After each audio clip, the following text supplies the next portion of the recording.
We're Batman at 89.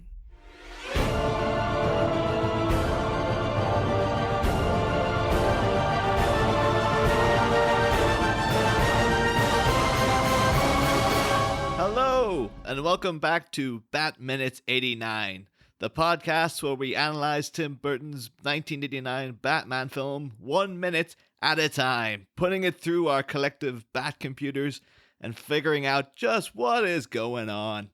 What the hell is going on? That's a good question. What's going on? I am one of the hosts, Niall McGowan. And I am host number 2, John Parker. And today we have our first minute of solid film action. We're out of the credits. Ooh. We're in. It's all movie all the time now. So it's heating up, folks. And what a minute it is. Action-packed. Yep. Oh, well, it gets even more action-packed as the film goes on. But this, folks, you are in for a treat. Okay. Basically, so to go straight in, we get our first. We go back to the family. We left off still trying to get a taxi. Still. And loser. I suppose we might as well pick up our cliffhanger of sorts when we mentioned who these people are, because the father of the family, who we find out within this minute, is called Harold. But in real life, his name is Garrick Hagon, who most people will know as Biggs Darklighter from Star Wars. The hero of the Battle of Yavin. Yep. Himself in the flesh. And once again, sadly, without a mustache this time.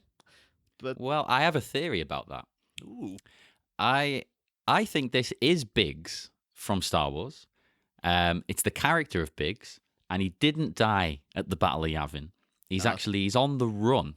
He's decided he wants out of the rebellion. He's got a family. He's got a wife and a kid. He wants to get them far away from the war and the fighting. So he's gone on the lam.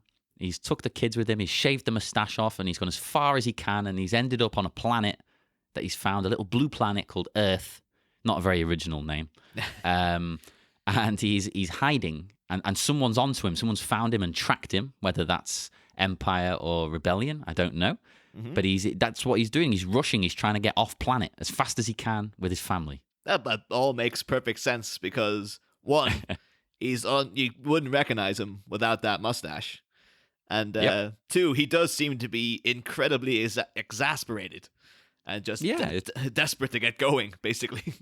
It's annoying when you can't get a cab, but come on. Yeah. I mean, to be fair, those streets do seem pretty horrible.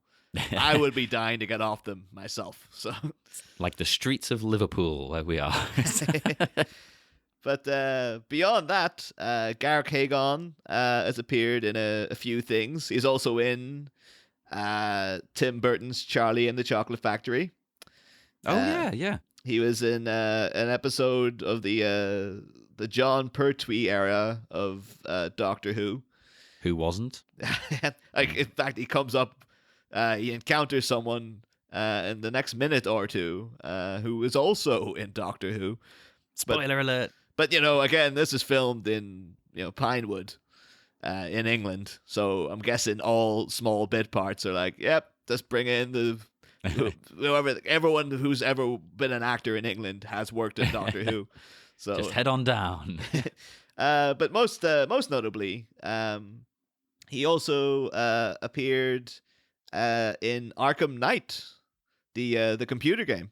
Oh, great game. Love that game. Yeah, but as you might remember, there's a character called Henry Adams, who is, I don't know if there'll be a problem. Spoilers for Arkham Knight. Yeah, tune out now if you are still playing. But yeah, there's several citizens have been infected with a blood disease that essentially turns them into the Joker. And Henry Adams is the one who, for the longest time, seems like he's not affected. And then, because he's a little old, sweet little old man. And Don't trust him. Yeah, but there's a shocking twist. Later on in the game where you find out that yep, he's totally infected as well. But you do have to wonder: was he hired? Did they get in Garrick? Because it's like, oh yeah, he was in Batman '89. That's a nice little throwback. What was it, an intentional thing, or was it just coincidence? I'd like to think it was intentional, but at the same time, there's not like any references or nods to this or anything else he's ever done. It's a very weird character to bring him in for. Yeah. I don't think maybe if they called him like Harold Adams or something like that, but Yeah. I don't as far as I can recall in the game, there is no allusion to the linkage between the two things, but No, I think they probably just rang up an agency like, have you got anyone for this? And he was like, yes, I'll do it. But then we have his wife as well, played by a woman named Liza Ross, who is actually his wife in real life. Yes, yeah. Not only that, and this is a thing though, I was like, this was amazing to me, but living in the UK, but American, so we have American listeners, they won't care so much about this. But Liza Ross is the sister of Jonathan Ross, who is of course, yeah, a very, very, very famous TV and radio presenter in the UK, also a film critic. I think the only thing Americans may know him from is that he did the first series of Penn and Teller Fool Us. Yeah, he did, didn't he? Yeah. Yeah, and then Alison Hannigan took over. But I don't know. I think they might have heard of him. I mean, did they get his show over there on like BBC America? Oh, he's not on BBC anymore, is he? He used to be. Yeah, well, I remember Jonathan Ross as well, and a weird little side note of the VHS cover for Batman Forever. Had proudly emblazoned on it, the greatest movie ever made, Jonathan Ross. And I remember thinking at the time, like when I was a kid, I was like, damn right. Yeah, but he's not wrong. You know? I mean, but like years later, thinking, I don't know if I can agree with that. And then actually seeing him bring it up in an interview somewhere where he said like, oh yeah, I just said that just to get my name on the poster. Yeah, he might be a big film critic, but he does also just do things to annoy people and have a joke. Yeah. He is a jokester, a joker, if you will. Oh, Jonathan Ross is the Joker confirmed for the next movie. I think he did have a long period of wearing purple suits as well. So he did, yeah. But the only other notable thing about Jonathan Ross and tangentially Liza Ross is that he's married to Jane Goldman, who wrote X-Men First Class and The Kingsman. And yeah, she's very popular these days. Yeah, and that we call Miss Peregrine's Home for Wayward Children. She was one of the screenwriters on that. Oh, okay.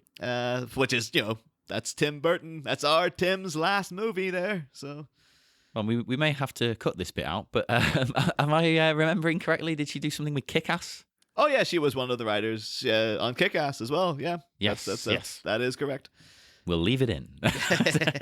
And then we have the son, who was referred to in the first draft of Sam Hamm's script as Little Jimmy. Little Jimmy. Which is, it just reminds me too much of like, there'll be no sausage for Little Homer. So they just call him. Although annoyingly, I thought for years he was called Timmy. And apparently, nope, it was Jimmy the whole time. I'll be honest, I never, ever thought about it either way.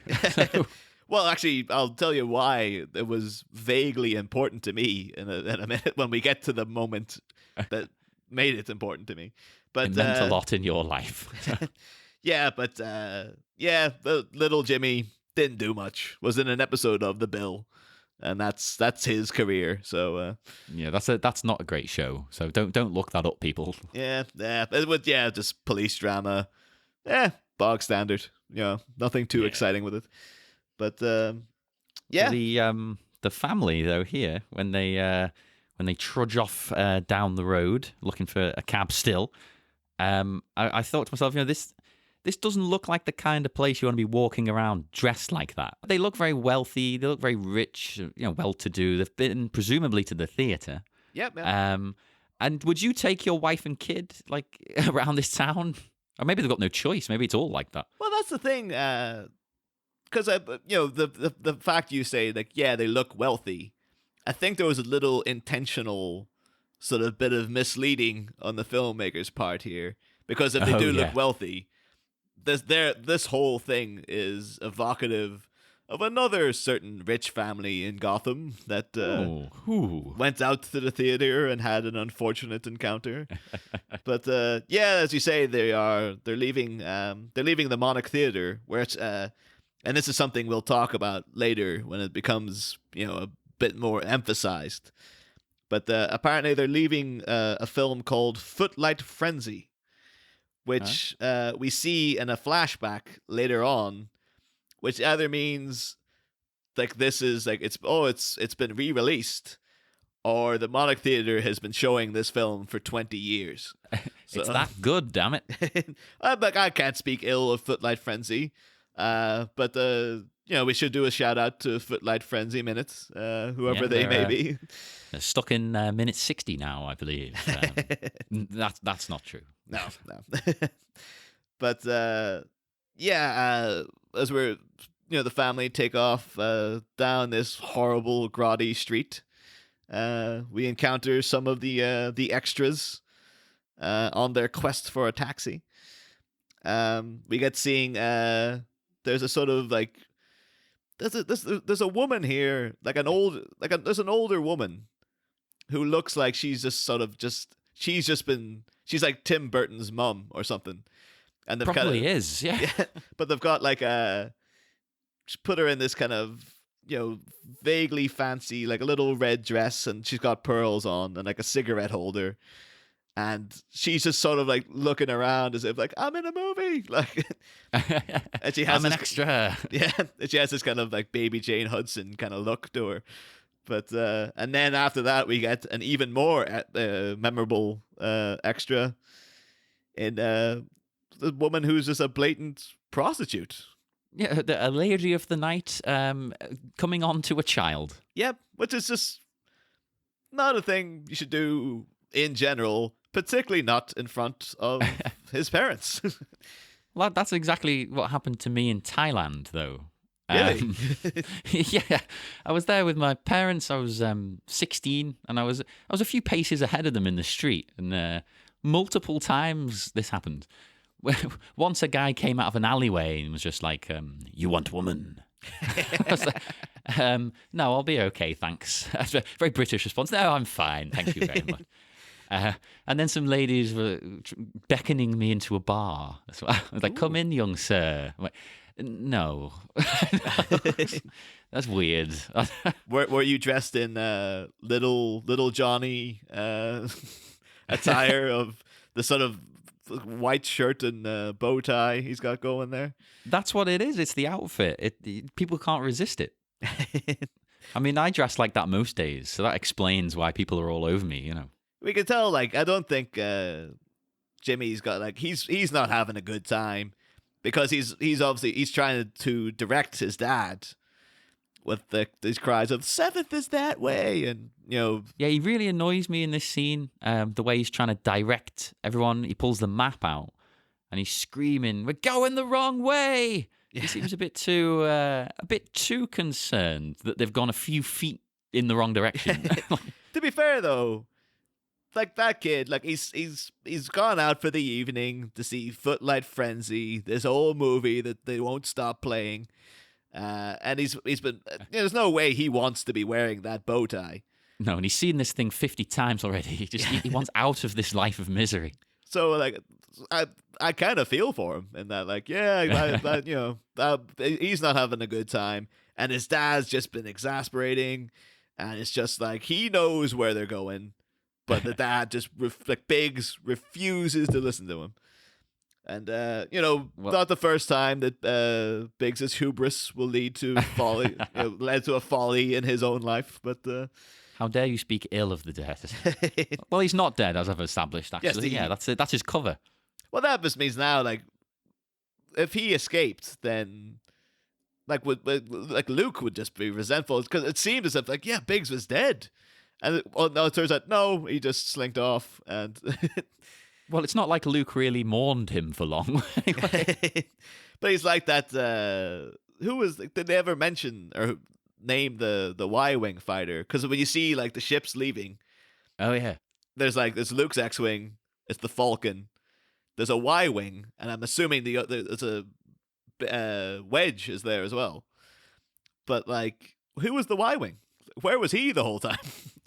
You know what? You're testing my knowledge here. I'm not sure. Because it seems like We have to look that up. that seems like one of the. He's got a Wikipedia entry. Whoever he was. Oh, yeah, he'll have a name, he'll have a backstory, there'll be fanfic about him, there'll be everything. But yeah, getting back to the film we're doing 1 minute at a time. What a crazy idea. Though that was my one little, because I was saying the whole. I always thought he was called Timmy, because when he does that, we're going the wrong way, and then the dad is like, it always sounded to me like he says, oh, "Timmy, put that thing away. We look like tourists." And I always do say that when whenever I'm out in a new city, and there's like I'm with a few people and we don't know where we're going. I have at times muttered under my breath, "Timmy, put that thing away. We look like tourists." and all this time you've sounded stupid and you didn't know it. People are like, "What's that from?" And then in their own heads going, "It can't be from Batman because that's clearly Jimmy." But Everyone knows that. so like maybe he's referencing some other film, but Well, this whole taxi problem as well just wouldn't be an issue these days when you've got Uber and Lyft and other similar apps. to be fair, I don't think I would want an Uber in Gotham. Like, who are you gonna get? You're worried about the drive. Well, you can see the amount of stars he's got when he's on the way. You could cancel. Yeah, but I mean the overall rating in Gotham might be different though because they're all so terrible. That's Yeah, it's a Gotham 5 stars. yeah. So you really don't know what you're getting there. But I'd chance it rather than walking. Let me tell you, looking at these streets. oh god, yeah, for sure. Also, in going back to the Lady of the Night, we'll notice that she's dressed in red, and keep an eye out throughout the film because the color red, predictably, is often a signal of danger or sort of illegal activity or things not yes. been quite right. And stuff like that. So Yeah, happens a few times, doesn't it? And Yeah. and also this makes me in my head sing "The Lady in Red." I don't know whether that's a good or a bad thing. You judge that. well, I don't want to turn off any potential Christopher fans we have here. There's a lot of crossover with the two groups. But yes, it's a wonderful song. But so then, yeah, after this, we get Biggs decides to duck into an alleyway, which is, how are you going to get a taxi in there? And even if it's a shortcut, yet again, don't take your family and small child down an alleyway in Gotham. Yeah, exactly. Well, to be fair, he's going to learn that lesson the hard way. Spoilers. But one thing I should ask here is that, like, we know from watching the film, his name's Harold. He said, Jimmy, put that thing away. We look like tourists. And he is credited on IMDb as Tourist Dad. Yes, that's confusing. So, like, are they tourists? Is he saying put that away because he knows that, like, tourists are more likely to be preyed upon? As, plus, Yeah. he does seem completely out of his element in this. Like, he's... But then they don't look like they're on holiday, on vacation. They look like they're just a family having a night out. Yeah. It just looks like this is just an evening at the theater. The evening at the theater. The theater. I was like, what's playing? Footlight Frenzy. Oh my god, again. As you can hear, we are thespians. But yeah. So I'm like, I'll go with IMDb, and like, well, if they're saying tourist dad, I guess it makes sense that because he is so out of it, and Yeah, he doesn't want to look like a tourist. I think you're on the money there. yeah. So but spoilers, but that doesn't help him out too much anyway. So Well, this alleyway is similarly bleak and desolate as it is outside, and there's even more homeless people here. yeah. You see these two in the background when they walk past. They caught my eye. Because I couldn't quite figure out what they were doing. Yeah, are they fighting over something? It looks like the woman's kind of like battering this guy, but in a very light manner. It's very movie extra fighting. Yeah. And it's like, is it a failed mugging? Or are they fighting over like a loaf of bread? It could be either thing. I'm going with the food. That's how I interpreted it. Like maybe one of them's got something out of the trash can, and then they're fighting over who gets to eat it. Because people were picking through the cans earlier, and it doesn't look like people eat a lot around here. No. Well, yeah, as we see with the character who's introduced next. But yeah, because you can't. Those extras. None of them look about the same level, like economically at least. Yeah. They both could be homeless, so it really is difficult to tell. But then as they go further down into the alleyway, we get introduced to Eddie, who Evil Eddie does some of the worst, begging I've ever seen.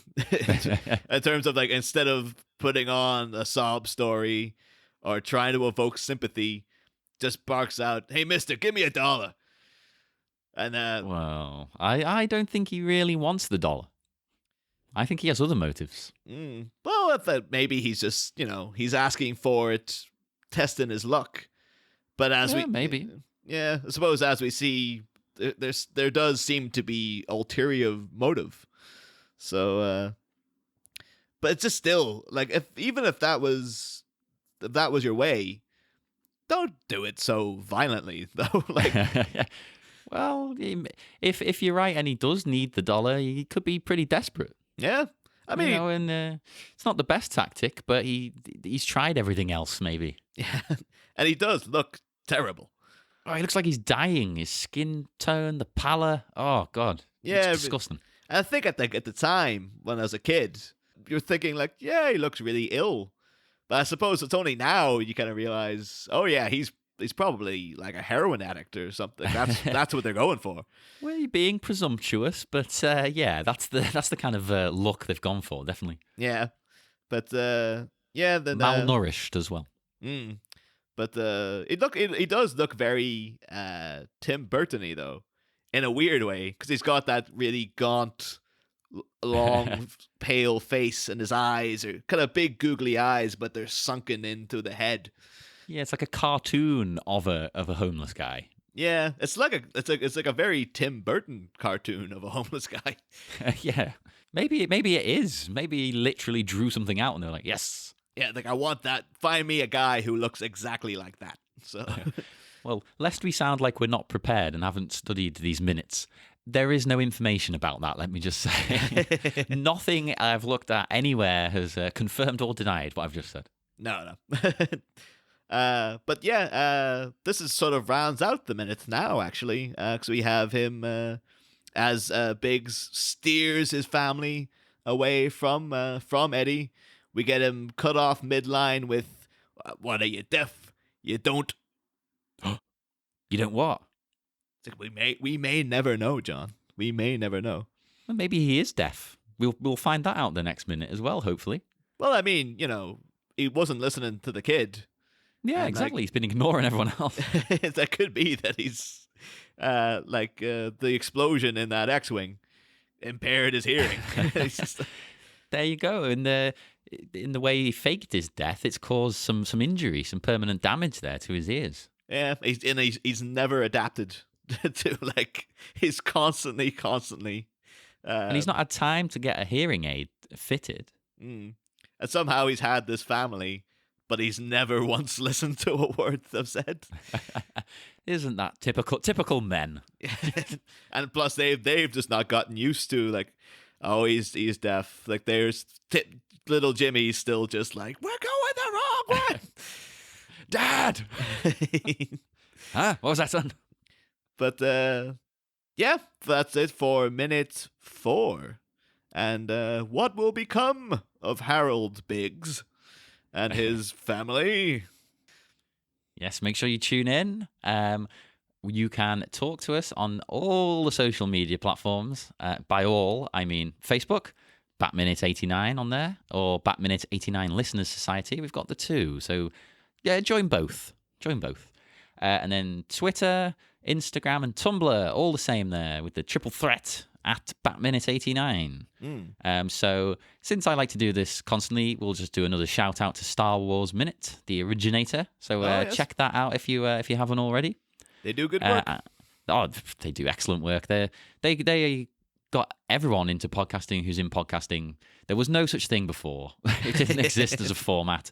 They invented everything. It's a pity like we aren't already very famous, because this would have been the ideal minutes to get them on for.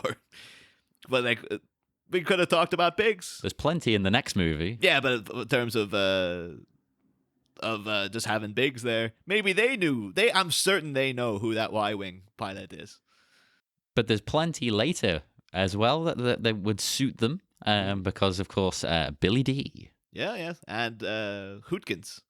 Oh, and Hootkins. Oh. Yeah, so. There's a lot of Star Wars things going on in this movie. Let's just watch Star Wars. I think that actually I would have said it would have been the same thing of, they got a lot of Doctor Who people on here because it's like, oh, it's, filming in Pinewood and you just get local actors. And it's like, oh, of course they've all been on Doctor Who because that's what you do in England. But then I guess maybe Star Wars would be the same deal, and that it's like, yeah, you just get whoever's, whatever English actor is working nearby. So you get people like Hootkins and, Garrick Hagon and stuff. Well, we've all done Doctor Who, haven't we? I mean, it's part of national service. You get called up by the BBC. It's like it's your turn for a stint on Doctor Who. Oh, like I can't. Cause I'm in the talks to be Peter Capaldi's replacement, so I can't. We want to see. Yeah, we want to see people the legitimate disappointment of when they see me being wheeled out. This guy. It'd be like, who the hell is he? He has a nice hat. It'd just be like, well, they had a young, good-looking guy, a young, good-looking guy, an old guy, and then this disaster comes. It's just like, what the hell? Are they trying to get this show cancelled? What's going on? I won't comment on it either way. I'll be nice. So yes, we are finally going. Check out all those social media things I already mentioned. I'm not doing them again. Yep. That's your fault if you didn't listen, but we all pay the price. So join us again for more Bat Minute 89. Back alley shenanigans. Will the next corner favor our paterfamilias, or will fate hit Biggs like a gun to the back of the neck? Find out Wednesday. Same Bat Pod. Different Bat Minute.